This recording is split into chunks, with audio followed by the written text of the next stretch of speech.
Bem, pessoal, nessa aula a gente vai aprender as unidades de medida de volume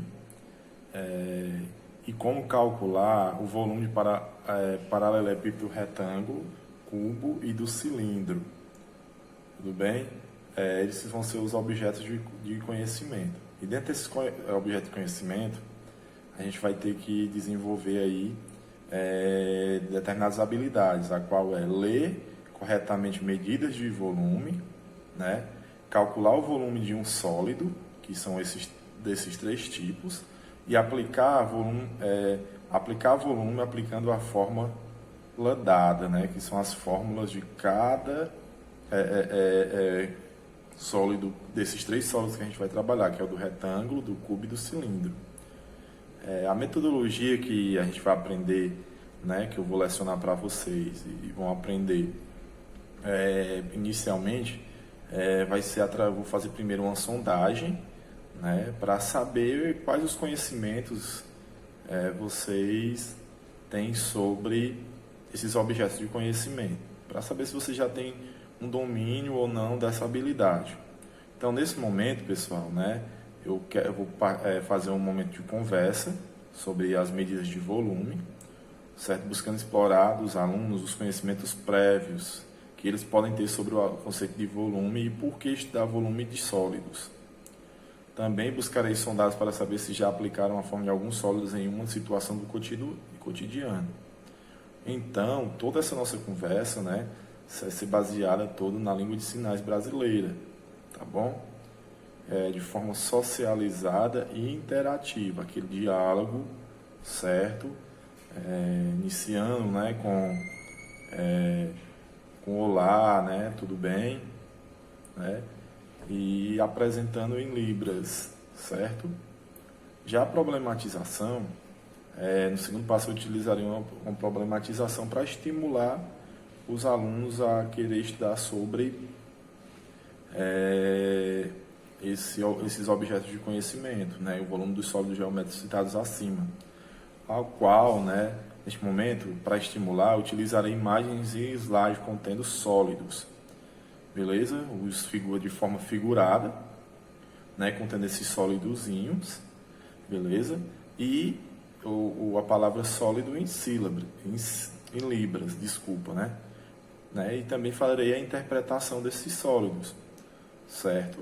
Mas antes perguntarei se eles estão sabendo interpretar através da parte figurada, né?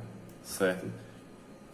E os alunos terão forma interativa e socializada em tipos de sólidos que estão visualizando a quais suas características.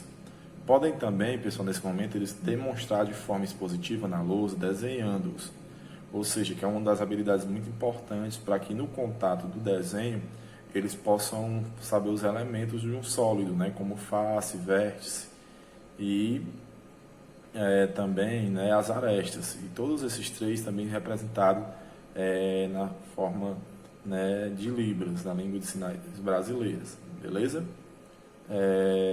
Porque dessa maneira estarão treinando uma habilidade essencial que é compor um sólido geométrico, que é a parte da modelagem do sólido, ao qual eles vão ter o contato com, né, como é que eu posso dizer, a planificação do sólido e poderão fazer a junção, tendo sempre essa conversa em libras, né, de forma social e interativa.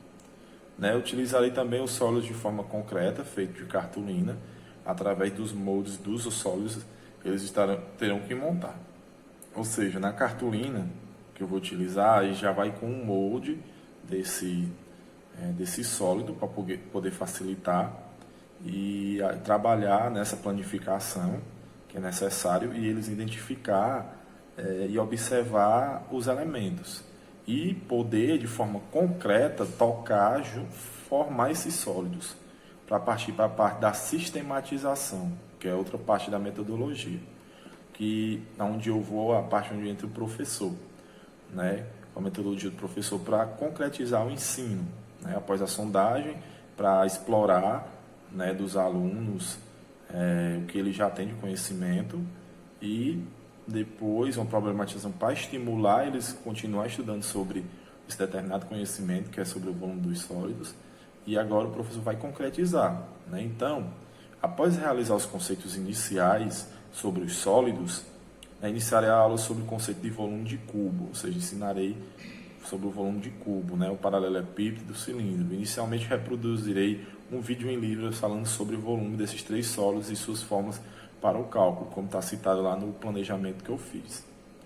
Logo após, pessoal, eu vou fazer outra conversa que é para questionar, questionarei eles o que eles entenderam no vídeo e o que citem em sua linguagem.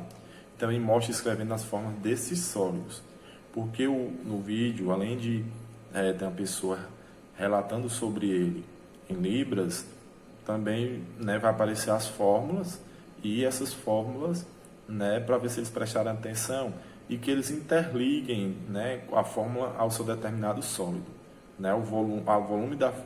a fórmula do volume do seu determinado sólido, beleza?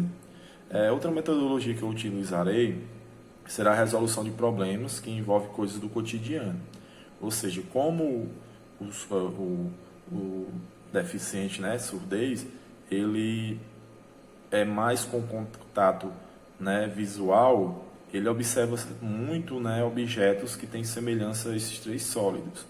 E quando a gente trabalha com a resolução de problema, tem que ser voltada a resolução de problema com o contexto onde ele vive, com o mundo real. Por isso, as situações de problemas vai ser mais baseadas nisso, onde eu vou utilizar figuras de objetos do cotidiano, como uma caixa d'água, uma lata de leite, uma garrafa de refrigerante, uma caixa de chocolate, etc.